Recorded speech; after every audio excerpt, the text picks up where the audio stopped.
ఒక్కసారి కుష్ఠవ్యాధితో బాధపడుతున్న బాబోజీని తన దగ్గరకు చేర్చుకుని అతనికి కావలసిన ఉపచారాలు స్వయంగా చేశారు బాబావారు. అస్వస్థులుగా ఉన్నవారిని ఆదుకుని సేవ చేయడం మన కనీస కర్తవ్యం. అనారోగ్యంతో మంచంపై ఉన్నవారికి కావలసిన ఉపచారాలు మనం మనస్ఫూర్తిగా చేయగలగాలి. ఇది బాబావారికి ఎంతో ఇష్టం. కొంతమందికి జన్మతః సేవాభావం ఉండదు, కానీ చేయవలసిన పరిస్థితి ఎదురైనప్పుడు అయిష్టంగా చేసే కన్నా ఇష్టంతో ప్రేమగా చేయడం మంచిది కదా. సేవ చేయడం పట్ల ఇష్టం పెంపొందించుకుంటే అదే భగవదారాధన అవుతుంది. కానీ అలా ఇష్టం పెంచుకోవడానికి ఎంతమంది స్థిరంగా ఉంటారు?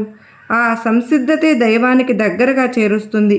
సేవాభావం పెంచుకోవడానికి ఒప్పుకుంటే బాబావారి మెప్పు మనకు లభిస్తుంది. సర్వే జనా సుఖినో భవంతు.